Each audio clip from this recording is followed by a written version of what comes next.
Welcome to the Unconditionally Worthy Podcast. I'm your host, Dr. Adia Gooden, a licensed clinical psychologist who believes deeply that you are worthy unconditionally. Hello, and welcome to a very special episode of the Unconditionally Worthy Podcast. I am doing something that I actually have never done before on the podcast. I am providing someone with some live coaching so that you can get a window into what it looks like for me to offer you coaching and sort of hear kind of how I help people to work through things related to their self-worth. So I'm really excited to share this coaching call with you. And I just kind of want you to be thinking, like, would this kind of coaching be helpful for me? You know, the applications for the Unconditionally Worthy Group Coaching Program are going to be open very soon. If they're not open already, they may be open already. And I want you to consider, I'm inviting you to consider applying and joining us for the fall cohort.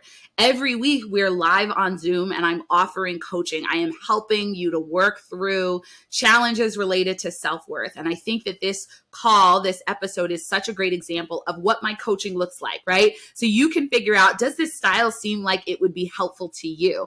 I want you to apply if you think it will be a good fit. So tune into the episode. Please feel free to DM me. If you have questions, find me on Instagram. If you're not on Instagram, you could shoot me an email, Dr. Adia at dradiagooden.com, and I'm at Dr. Adia on Instagram. Let me know what you think. Let me know if you're like, I actually think I could use that kind of coaching. If you have some questions about the program, reach out and I'd love to talk to you about it. And you can learn more about the Unconditionally Worthy Group Coaching Program on the website unconditionallyworthy.com/program. Okay, I hope to hear from you and let's get into the show.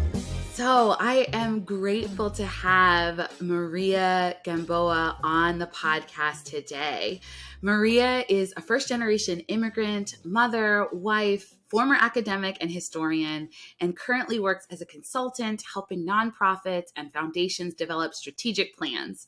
She grew up in the U.S. and Mexico, lived for 10 years in Chicago, and is currently based in San Diego. She loves Zumba, running, karaoke, and fish tacos. I gotta say, Baja California fish tacos are the best, so I understand that love. And recently, Maria launched a blog where she examines mental health in the workplace for first-generation professionals. I love that. So I'm really excited to have Maria on today because we are going to be doing a coaching call. So you all are going to get to listen in on me offering some coaching focused on self-worth to Maria. So I'm excited about this and grateful that she has volunteered to do this with me. So welcome, Maria.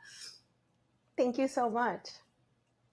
Awesome. Well, I'm hoping you can start by just sharing a little bit about your self-worth journey. So like where did it start? Where are you at now? And then we can kind of dive into the coaching. Yeah, thanks. So I think where it started is last couple of years, I've been focusing on my mental health, the transition after graduating from my PhD, what's going to happen to my life now.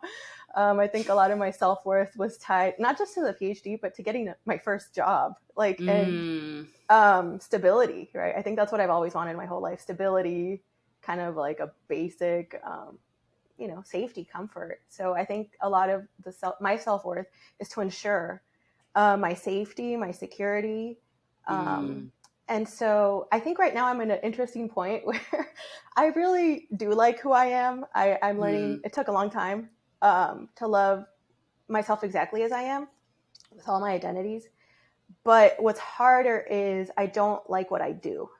I don't like the habits that I've always, used to get through stuff, to survive.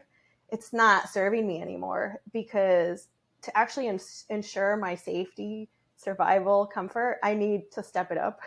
I need to dream bigger. And so coping, the way I cope with stress, the way I deal with disappointment. And then just more recently finding out that I'm not making time for myself. I'm not prioritizing myself. And I had a couple of wake-up calls where it was really scary because I think ever since I was 17, my body talks to me like when I'm stressed. Mm-hmm. I remember when I applied to college, I got TMJ, Oof, senior year. the, like lockjaw, Yeah. or is that, yeah. But ever since I turned 30, my body's talking to me more and more when I'm stressed. And it's scary. It's scary. And I'm also we can get into that. I'm kind of an intense person. Some people might say I'm dramatic, but it's because I've seen stuff. I've seen people die young, it's like, I'm a pretty serious person. So when something like that happens, it's time to do something. Right? It's time to pay attention. And so that's why I'm trying to change some of my habits to achieve not just that safety, that comfort, but the stakes are much higher to make that a reality.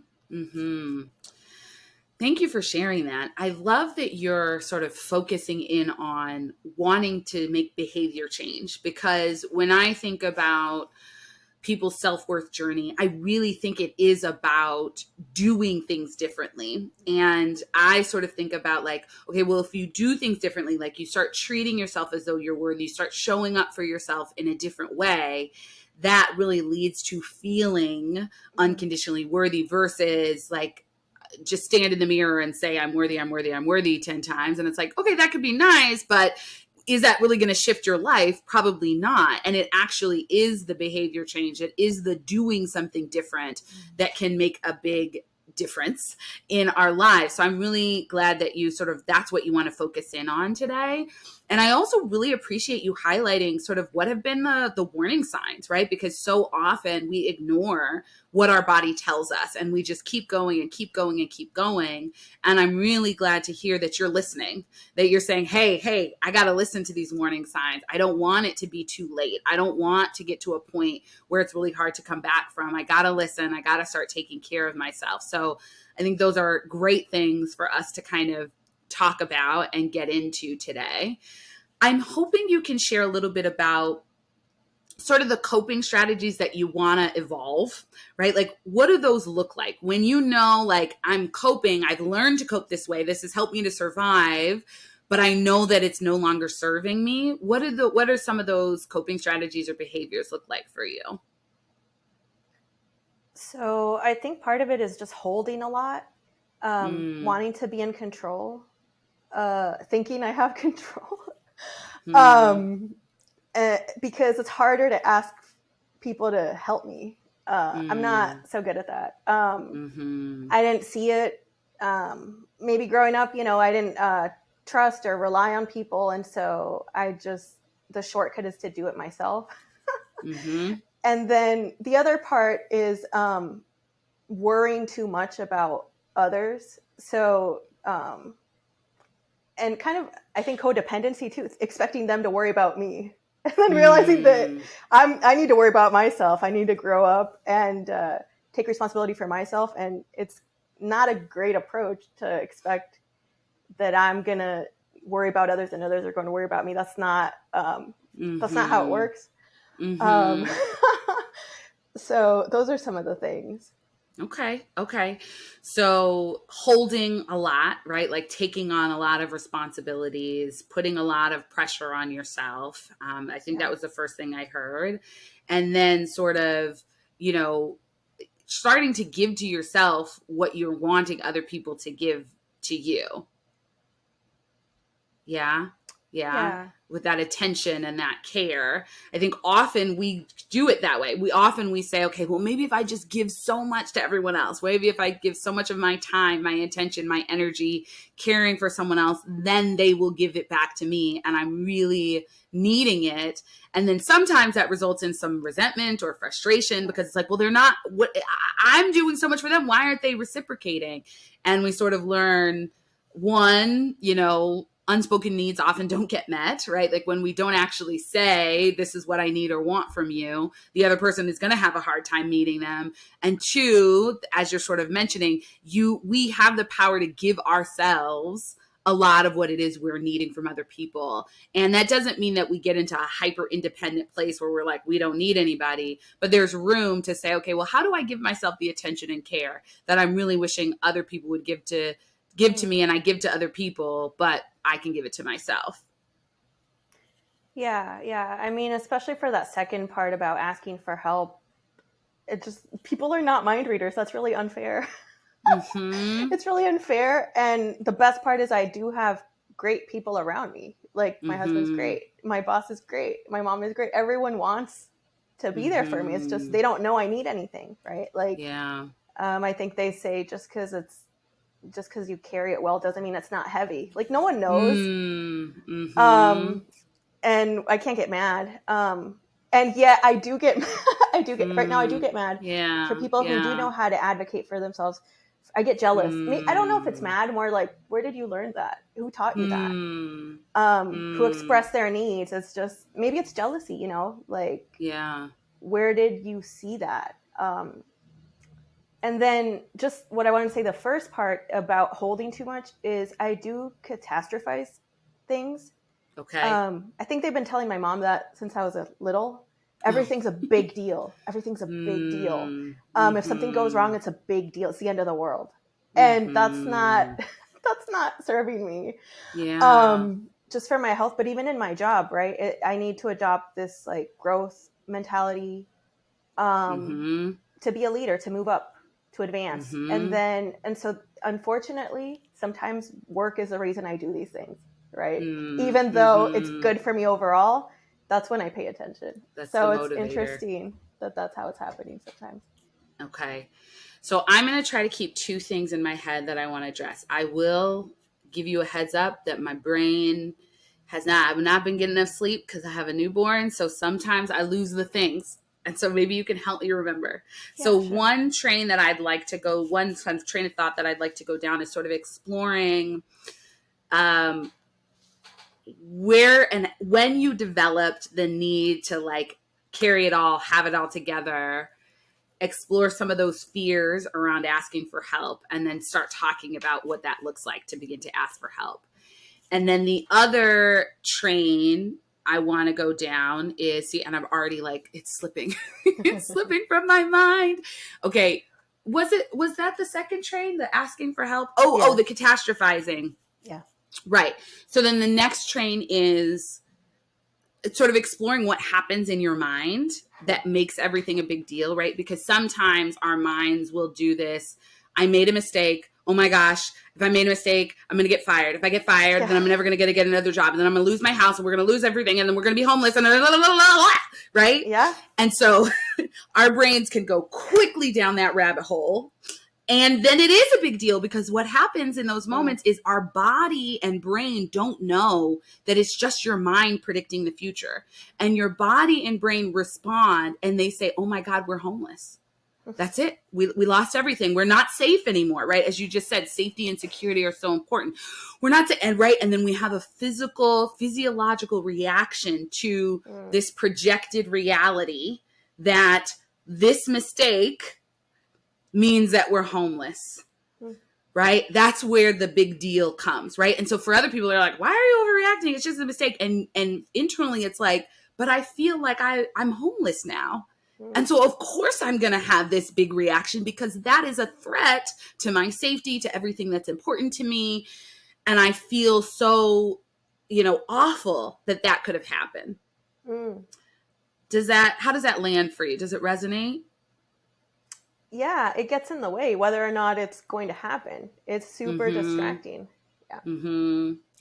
And so I think let's just start with this train since we're here. I think part of it is I think I have two things in mind. One is being willing to tolerate and sort of hold on to yourself in a kind way when you make mistakes. Because part of what happens is that when we feel sort of the emotional discomfort of a mistake or a failure, in order to avoid actually sitting with it and processing it, our mind takes over and sort of avoids it by either beating ourselves up or going down a rabbit hole. And it really doesn't help, but it sort of keeps us from, ooh, I really missed the mark there. Right? Like sitting with and breathing with that, right? So we sort of run away mentally. And so some of the work that we have to do is increasing our tolerance for mistakes and failures and learning to breathe through them, work through them without either beating ourselves up or going down a rabbit hole and saying that this is the end of the world and all hope is lost. What comes up for you when I say that?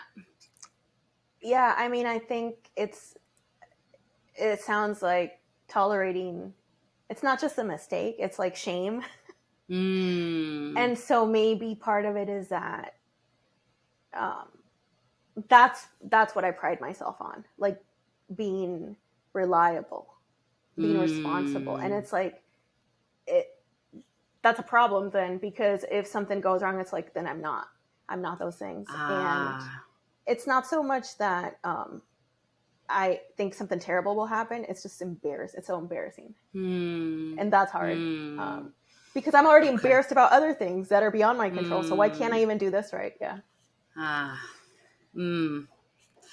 So you take pride in being reliable. And then I hear a little bit of perfection in there, which is, if I'm not reliable 100% of the time, then I'm not reliable, right? Then I've sort of lost that as a strength of mine.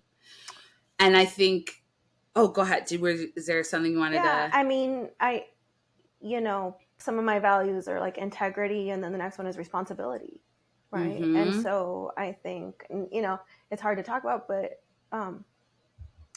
when I say safety and stability, I mean that sometimes there wasn't that. Sometimes there was chaos. And so what I want is peace. And to do that, like, there's this idea that, like, just work hard and follow the rules, especially as an immigrant. Like, you can't mess up. You can't mess up. There's no room. And then I've been rewarded when I've done those things, obviously in school, but, and I'm smart. That's the other part. I'm smart. So, like, why can't you do it right? And so now that I have a family and all this, it's like, I feel like that's not an excuse to not deliver. Because now it's like life is happening, and that's really hard. If my kid gets sick, that's not even me anymore. And it still affects me, right? And it's like, that's human. Of course, that's not. But then I feel like it's counted, the amount of times I can, even calling in sick, like, I feel like those are limited, right? You're not going to, I don't want to be labeled or seen as a chaotic person who's unreliable. But so it's more that, like, damn, I hope, this is a terrible thing to feel, but it's like, damn, I hope it's worth it to ask for this, right? Not to say, like, of course I don't want my kid to get sick again, but just like, I hope she really needed me. And that's terrible. Yeah. Like, it's putting you in a horrible situation where it's like other people calling sick because they feel more entitled to that. Like, it's not going to reflect on them. Yeah. And I hear what you're saying, which is, as an immigrant, I imagine also as a woman, it doesn't feel like you don't feel like society has afforded you that room, that grace to be able to get sick or to be able to take care of your kid when they're sick. And so it feels like this struggle, especially when that is sort of, there's a tension between taking care of yourself, taking care of your child or your family, and being responsible and being reliable and making sure you get things done and being stable, because inherently someone being sick can create a little chaos, right? Like, can create an instability because you weren't expecting it. Nobody's like, okay, so on November 11th, you'll get sick and I'll take a sick day in advance and all my meetings will already be cleared, right? Like, inherently, when someone's sick, there's like, oh gosh, I got to cancel those meetings and I got to send those emails, and when's this going to happen? And there was a deadline, right? Like, it inherently creates some of the chaos, which you understandably are trying to avoid and control against. Yeah, and it's just funny because that's where I get in trouble. It is real to me. It is, the reason it's real to me is related to the other point. I pile too much on. So there's no room. There's no room for nothing to go wrong. That's what I'm realizing. And that's really scary because when something goes wrong, I don't recover from it right away. It really messes me up. And now that I'm a consultant, I'm realizing organizations can't function that way. You don't build no room for error. Yeah. And I can't do that here either, right? I can't, I don't cut myself a lot of slack. Yeah. There's no margin. There's no wiggle room. And I imagine that you work when you're sick a lot, that there, you know what I mean? It's like you feel like you have to keep going or else everything's going to fall down because there is so much that you're holding, as you mentioned before, that you're carrying. And I don't have to because it's not others telling me that. They tell me to take care of myself. Yeah. So it's not them, Well, tell me about younger Maria who thought that she couldn't take care of herself, who thought that she could not ask for help, who felt like that was just too vulnerable, too scary, or who felt like maybe she tried and people weren't there or people couldn't be there. Tell me about her. Yeah, I'm trying to think about it. I mean, I think I was provided for. So it kind of depends what the needs are. I had food, shelter, education. I had a lot of privilege. What I didn't have was a lot of the emotional stuff I needed, right? So when I say I'm learning to love who I am, who that is I consider myself like a weird immigrant. Because, and I'm okay with that now. I'm okay, but it's taken me a long time. And what I mean by that is, so my family background is academics, right? So the way I came to this country was my mom's student visa with my mom when I was 4. And that's always been a little weird to people who are not academics, for a lot of reasons. But I'm cool with that. That's fine. And I also acknowledge that privilege of how that set me up for my PhD. But the other part of being a weird immigrant is I'm the child of divorced parents. And that kind of goes against the stereotype of the big, happy Latino family. A lot of stereotypes about how women and mothers are, about how men, I don't even know, right? Because I didn't grow up with my dad. So there's a lot of that. So I guess what I'm saying is what I needed was my dad.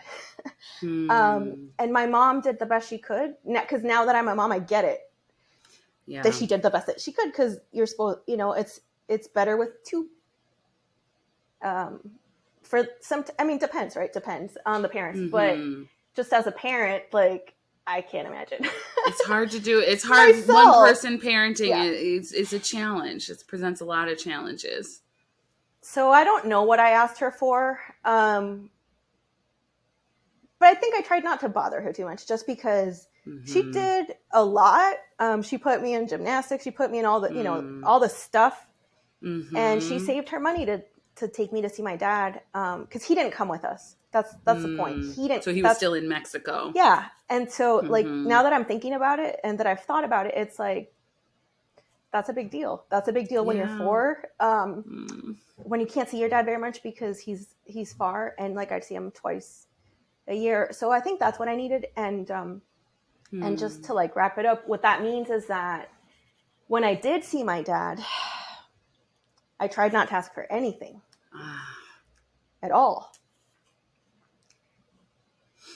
Because I don't want to like waste time. Even though, and so it's just kind of a little messed up because I think I was a lot harder on my mom, even though she gave me everything and he gave me like nothing. Anyway, so that's kind of what I see. And sometimes it meant also like being in a new country where like my mom doesn't know what's going on.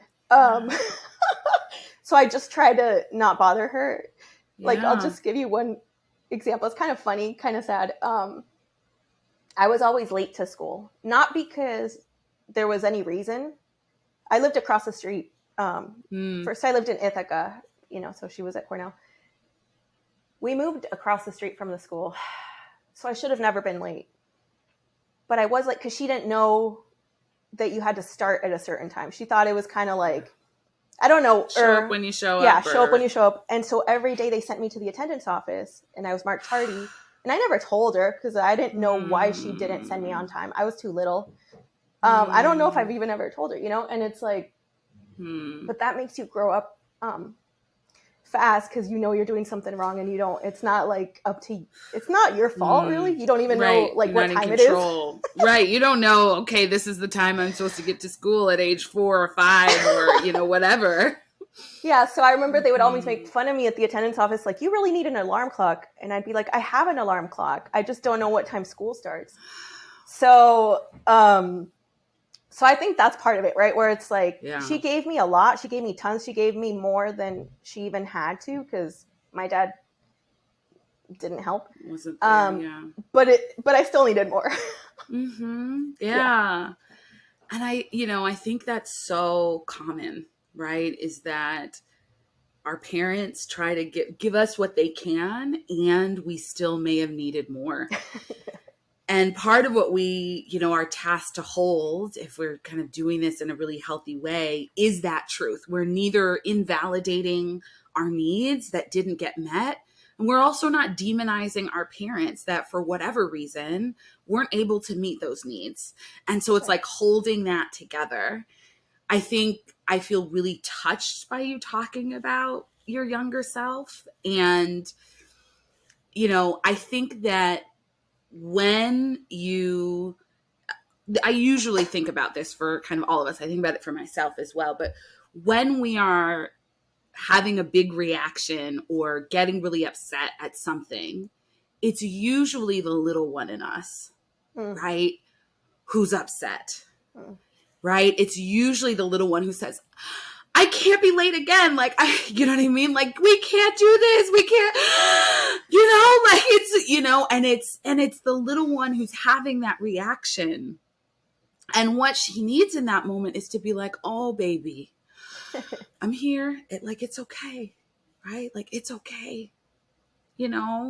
This is different than that was, or I've got you. I'm not going to let you be made fun. You don't have to go to the attendance office. Right? Or it's not going to be just because this one thing happened, everything isn't going to be chaotic. Like, I'm here, like as an adult sort of saying to you, I'm here. I got us. I got us. Don't worry.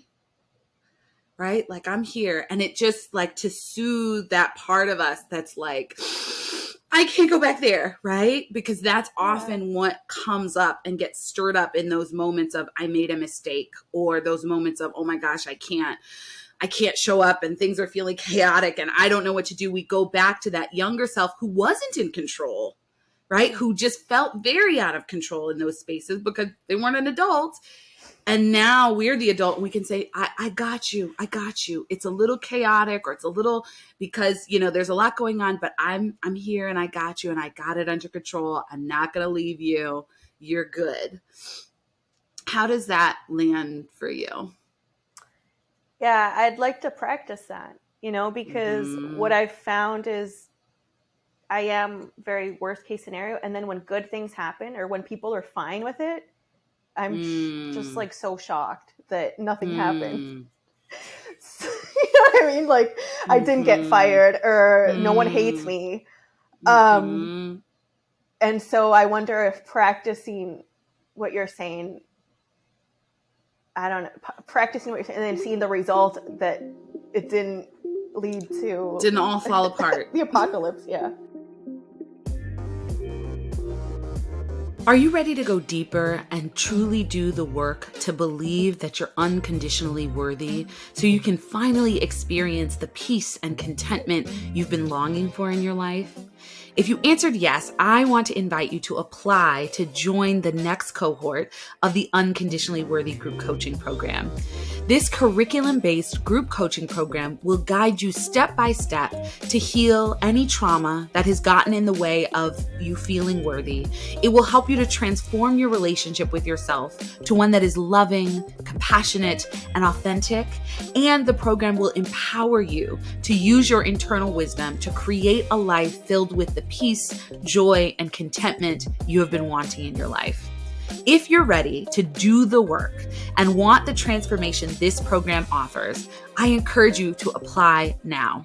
I will personally review your application and invite you to a consultation call with me if it seems like you'll be a good fit for the program. Then we'll talk it over and I'll give you the information and details you need to make a decision about whether or not to join. The next cohort starts on October 3rd, so be sure to apply now before it's too late. You can go to unconditionallyworthy.com/program to learn more and apply now. Can't wait to see your application. I think the other piece that I was sort of starting to touch on, and I'll try to finish that thought, is staying with the feeling instead of being carried away by the thoughts, right? Because usually when we feel embarrassed, it shows up some way. We feel like a tingly or a pit in our stomach or a lump in our throat, or like it shows up some way. So one of the things is that you may need to cue into, how does that show up in my body? What do I feel physically, emotionally when I'm feeling that embarrassed? Like, oh, I missed a deadline. Like, like what comes up? And then can I stay with that instead of being dragged down the rabbit hole by my mind? And some of that may be like, okay, so I feel this weight on my chest. I feel a pressure on my chest. My jaw is tight. And then your mind might be like, but they're going to fire you. They're going to fire you. And you say, oh, I feel my stomach, blah, blah, blah. Right. And your mind might be like, and then you just like keep coming back. Right. Your mind might keep trying to pull you away and you keep, but I can't believe you did that. And I feel this. Right. So if we can stay with the feeling, we're less likely to get caught up in the thoughts. They may come, but you sort of let them go. And that's then also when we can sort of offer ourselves that compassion. And you can imagine it as offering it to your younger self. Maybe it is 4-year-old you who was taken to another country and like from Mexico to Ithaca, New York, like that's cold. And it's like, what, like the primary language isn't Spanish and like it's overwhelming and it does feel chaotic. And you just say, oh, come here, right? Like, let me give you a hug. And you just sort of imagine soothing that little one in you and say, it's okay, right? Like, I imagine that you like the experience of being a child immigrant in the US, like I imagine there were probably a lot of times when you felt embarrassed, when there were things that you didn't know, like you didn't know what time school started, and then people are making fun of you for something you don't know, right? Like you would probably feel embarrassed, but you don't even know what to do about it, right? So comforting her, right? Like, and saying, it's okay. It's not your fault, right? Like, okay, you missed a deadline. You had a lot going. It's okay. I'm not going to abandon you because this happened or because that mistake was made. And other people are not going to abandon you either. Because that's part of what you're saying, which is they don't abandon me, but I expect it. And I don't even know how to take in the fact that they're like, okay, no problem. We'll reschedule the meeting. It sounds like you're telling myself it's going to be okay. Too. I mean, feeling it. Yeah. Getting comfortable that it does kind of suck how it feels. But that's it. That's as bad as it's going to get. It's not going to get. That's not as bad then, if that's it. Right. Right. Exactly. Right. Like it doesn't feel good, but it's not as bad as like, you're not going to be homeless. Like that's not going to happen. And actually your mind does this thing where it doesn't want to feel the little discomfort. We, in some kind of orientations of therapy, we would call that clean pain, right? Like you stub your toe hurts. Clean pain. It hurts. Doesn't feel good. Dirty pain is you calling yourself an idiot and how could you possibly stub your toe and you're so clumsy and you're So then we have the clean pain. Yep, you stubbed your toe. It happens. It hurts. And then we layer on top of it beating ourselves up. How could you do that? Oh my gosh, everything's going to fall apart, right? And so part of the practice that I'm offering is, how do you stay with the clean pain? Yeah. Messing up an email or whatever the mistake is, it doesn't feel good, right? It's like stubbing your toe doesn't feel good. But we can actually choose to skip all the other stuff that we layer on top of it, which is, I'm such an idiot. Oh, I'm beating myself up. Oh, it's going to be the worst thing in the world. You're going to get fired. You better start looking for jobs. You said you were reliable and you're not reliable. All of that stuff just amps up the pain that we experience and makes it worse. Yeah. And longer, right? Because you can get panic attacks and all sorts of even worse. So I see what you're saying, that it won't last forever. That shame is real, but and is there part 2 of action? Because I feel like the way to solve it is to send that email. Just say like, I won't be in, and like doing something, not just, I mean, the shame doesn't produce the action, but to resolve, I don't know, or to just like, because I think part of what feels bad is the lingering. Like, you don't know what to do. Like, you still haven't decided to do the thing. Like, you can still, not fail. Yeah. You can still not fail. But it's like, no, sometimes just, you can't show up or something like that. Yeah. So I think that's a really good question. So let's make this actionable. So let's just say something happens, like, you got to deal with something or something went wrong or whatever. So what my recommendation to you would be to pause, do a self-compassion practice, which can look as simple as, I'm taking a few deep breaths and scanning my body and just noticing what's there, right? Like sort of what I was explaining or giving an example of earlier, like, okay, I'm feeling tension, feeling pressure, I'm feeling tightness, I'm feeling, right? Like, and then you might even notice, it's okay if you can't label, but notice like, my heart's racing, I'm feeling anxious, right? Like, just sort of scan. That's sort of the mindfulness part of compassion. And then acknowledge the second part is the common humanity, which is, this is human. I'm a human. Humans make mistakes. Right? Like, we mess up sometimes, we miss the mark sometimes. Like, this does not mean that there's something centrally wrong with me, right? The sort of common humanity, like, this is something humans do, this happens to humans. And then the last part is the self-kindness part, which is sort of the comforting. And that's where you could sort of imagine your younger self, like hand on chest, or give yourself a hug, or some sort of comforting gesture, I think helps. And you say, it's okay. Right? Like, I'm here. This is not the end of the world. This is a small thing, right? I love you still. You're still worthy. This does not mean you're not reliable, right? Like, just some comforting, affirming words. And what that's going to do is it's going to help calm you down, because what happens is, when you make a mistake and it feels like the end of the world, your prefrontal cortex, where you make decisions, shuts down and your amygdala takes over. So you go into fight, flight, freeze mode.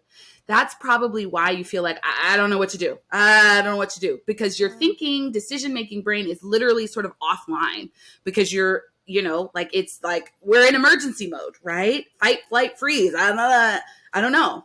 Right. And you may be in freeze, like, like, this is the way to keep myself safe. Right. And so if you can soothe yourself through that self-compassion practice I just walked you through, and there's lots of places you can sort of find guided practices that can be helpful.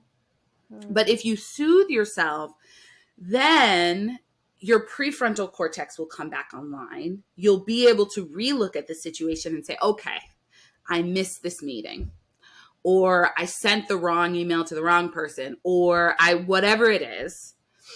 Okay, what do I want to do to clean it up? I need to let them know I can't make it. I need to let them know I need to reschedule.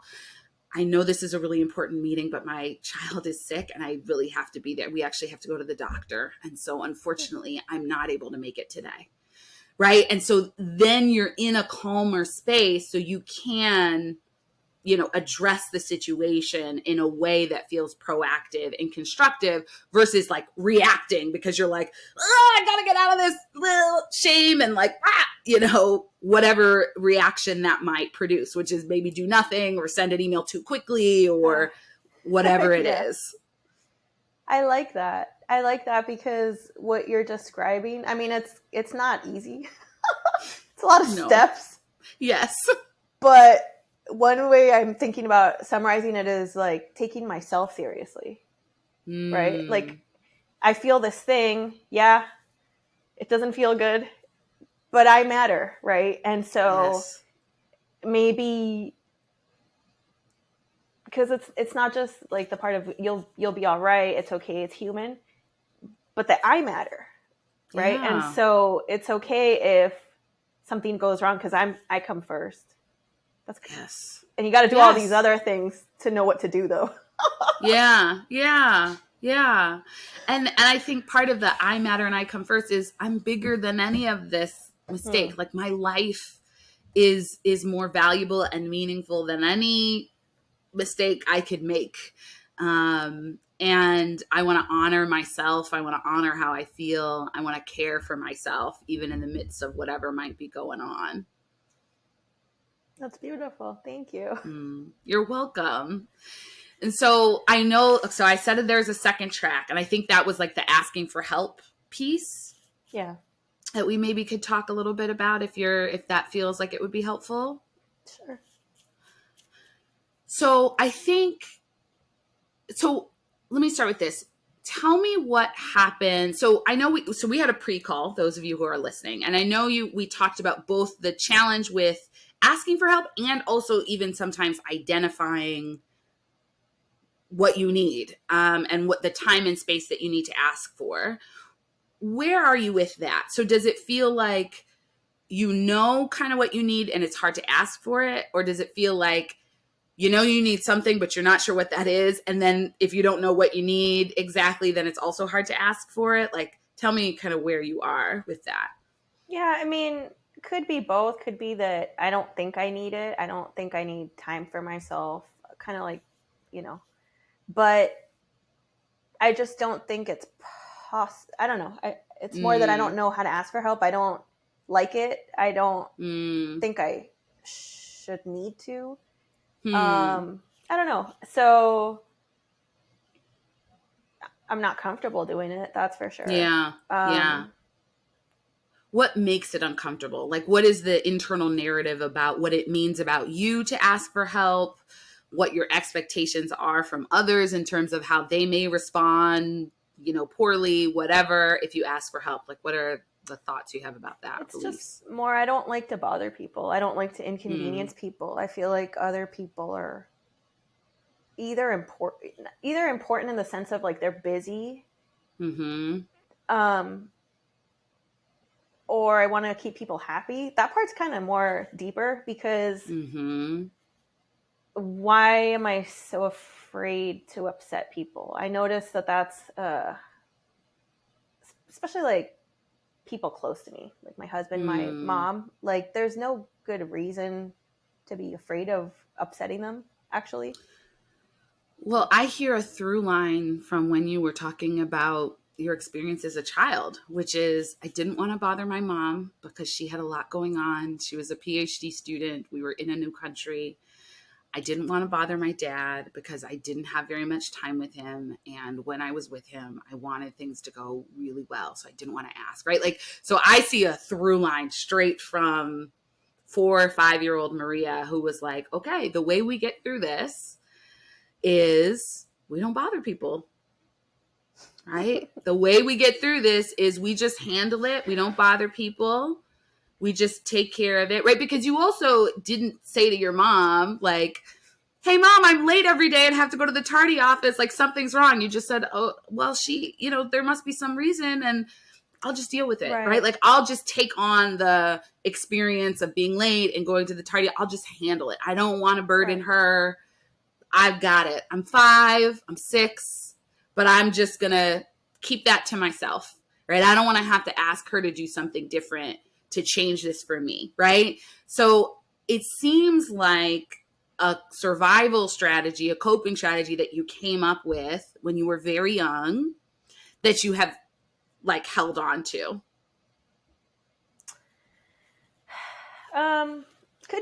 Could be. I mean, yeah, I just wonder if there's something else.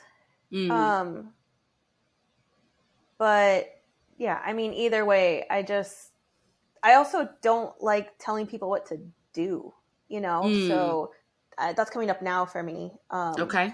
But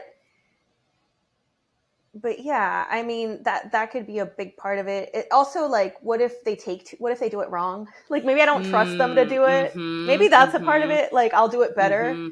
And if I ask them to do it, I have to wait for them to do it and remind them to do it. And I don't like to repeat myself. I feel, even though now I'm realizing that's normal, you have to follow up on emails. You have to remind. People are busy, but it doesn't mean anything bigger than that. It's not personal. I do take it personal. Like, if, and I think just because I am kind of independent, what if they do it wrong? So better that I do it. But that's just it's not working anymore. Yeah. So there's some, like, I don't want to bother people. There's some, I don't know if I trust them to do it the way I wanted to do it. And there's some, then I'd have to depend on someone. If I ask you to do it, then I'm waiting for you. I have to depend on you to do this thing I want you to do. And that doesn't feel comfortable. It feels easier to just do it myself. Yeah, there's sort of a number of elements there. What experiences have you had actually trying to ask for help? Like, have you done it at all? And how has it gone? What I don't like is repeating myself, asking for something multiple times. So, but yeah, so I mean, I'm just thinking, for example, like, I need to work out, right? And to do that, even with a kid, you even have to ask for help to take a shower, right? Can you watch the kid? And so I think what's happening, you know what's up. Yes, I've learned in these last 3 months. I understand. I mean, it's just, so what's happening right now is that I already, for example, with my kid, I work all day. My husband already has to watch her all day. So I don't think it's fair to ask, on top of 8 hours of work, can you watch her another hour so I can go to the gym? And can you watch her another hour so I can cook? That's a lot. And maybe the answer is that maybe it is a lot. Maybe we need some other help besides my husband. Yeah. Maybe, because maybe, like, I'm right. And there's a reason I feel it is a lot, but I still need the help anyway. Right. Yeah. So I think with things like that, being able to have a conversation with your husband about, like, hey, I want to fully acknowledge you watching our daughter all day and the amount of emotional and physical labor and time and energy that takes. And I understand that when I'm done with work, I want to take over, right? Like, I want to take over because I want you to have a break. And I know that you have been spending all this time, right? And I'm noticing that I really want to be able to also work out at times or cook more efficiently so we can all have dinner at a reasonable time. And so I'm wondering if there's a way to figure out how to make all of this work. Like, could we have a conversation about, like, are there 2 days a week when I could come home a little bit later or, do a workout at some point and, what, what I mean? Whatever. Like, can we do this together? Can we hold this together? Because I think that's the piece is there may not be a perfect, easy solution. And you holding it by yourself is hard. Right? So even if you could have a conversation, which is, can we try to figure out how to make this work? Right? Can we figure out at this stage in our lives when our daughter is this age, what might we be able to figure out? And know that, when she's a little older, we'll have a little bit more room because she won't need to be sort of watched 24/7. Can we talk about ways to make that work? And then at least you're holding it together. Yeah. And even bringing it up. Right. Right.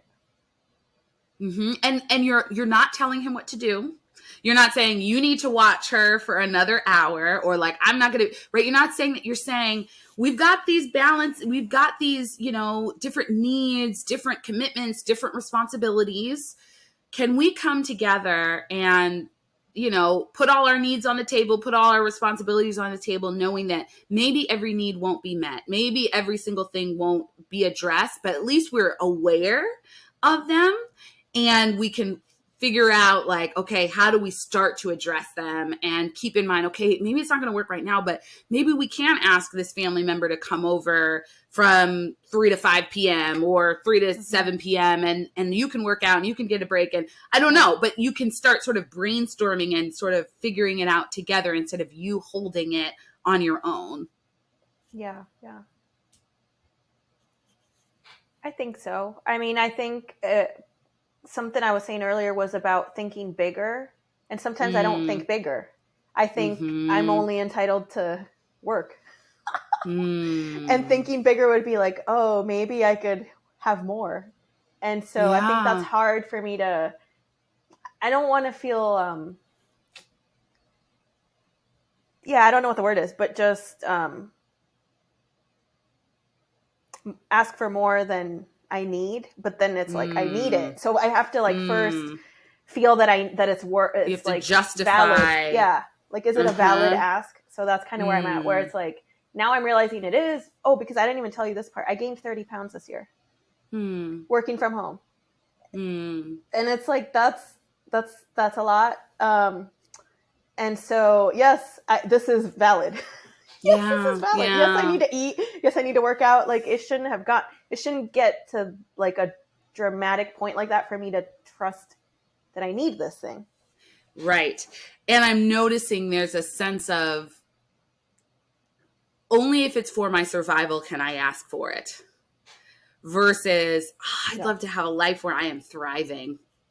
Yeah. And working out and moving helps me to thrive and feel really good in my body and show up. And I can just sort of have that abundance in a lot of senses of the term. And I notice also when you talk about like what's really important to you, it's the sort of the basics, like safety and security, right? And so I think, and we have to wrap up in a second, so this may be kind of the last big thing I say, which is, how can you remind yourself of the truth of the safety and security that you are providing, that you have provided for yourself? Because I think that there's a disconnect between the truth that you've gotten a PhD, right? Like, you are committed, you are a hard worker, you persevere, you have it, right? Like, there's a disconnect between that safety that you have gotten yourself and that security, and your feeling, your internal felt sense of safety. And I'm trusting myself. I'm trusting that if I can get myself through a PhD program, I can figure it out. Right? Like, do you know what I mean? And so I think there's some like reminding yourself, I am safe. I have gotten it. I have earned it. I have worked for it. That's taken care of. That's done. And now it's sort of like Maslow's hierarchy of needs. Now I get to explore and play in this space of, what would bring me joy? What would bring me, right? And I'm not saying you don't have joy. I'm sure you have a lot of joy in your life, but like now I can play in the space of, what more might I imagine for myself, knowing that the safety and security is established, right? I have a committed marriage. I have a child. I have a job. I've had jobs. I've done a PhD program, right? Like, I've gotten that. And so now I'm going to free myself up. And again, this relates to the, like, when you're soothed and calm, then it is easier to explore and play. If you're in fight, flight, freeze mode, oh my gosh, I've got to hold everything together, then we're in, how do I just make it through this day? How do I make sure I'm safe, my family's safe, my child's safe? But if we're in like, I feel good, like I can move through this, we can, well, what would it look like to figure out how I could work out 5 days a week? Right? What would it look like to make sure I get a fish taco every week? Right? Like, I like Zumba every day. Like, how can I make that happen? And that allows you to explore in that. And I think the last thing I want to say is, believing in sort of abundance around that can help with, I'm not taking that. None of this means I am taking away from my daughter or my husband. That we could figure out a way, I don't know how yet, but I could fantasize that there is a world in which my husband gets his needs met and gets his break, my daughter is taken care of, and I get my Zumba, right? Like that there's, you know what I mean? That there could be fantasy and play, and it can stay there, and you can say, I don't know how we're going to do it yet. And you can say to your husband, wouldn't it be fun? Wouldn't it be great if we could figure that out? Like maybe we'll just start brainstorming and putting it out there, and then maybe we'll get an idea. Oh, you know what? I know, my cousin, she's looking for babysitting, and we can give her that time, or I don't know what it is, but like leaving the room for figuring it out versus like, well, I don't know how it's going to happen, so I'm not even going to allow myself to desire it to happen. Yeah. Entertain the idea first. Yeah. Yeah. I think so. Okay. So as we wrap up, how was this for you? And what are like one or two things that you're kind of taking away from this conversation? Yeah, I really appreciate it. I mean, the first part about just being okay with feeling feelings, right? It's not the end of the world. It doesn't feel good, but that's it, right? It'll go away. Then you can do something about it once you felt it. And it's more about like giving myself the space, to be human, right? To take care of myself, to take care of my needs, and then figure out what to do. Yes. And with the part about asking for help, it's about learning how to dream. I mean, part of it, right? That I can have more than I think I can have. That's a big deal. That I deserve more than the basics. I still relate it to the basics, but what would it look like? What would it look like to think bigger? And tell people about it. So then they can help me, that they know I want it. Yeah. And then we can talk about ways to make it happen. But you can't make it happen if you don't even talk about it. Yes. Awesome. Well, I really appreciate you being willing to come on to the podcast, to share your experience, to be coached by me. And I'm glad that you found it helpful and that you're coming away with some kind of valuable insights. And I hope that you sort of like are able to apply them. Keep me posted. Feel free to email me and let me know how it goes. So thank you so much, Maria. Thank you.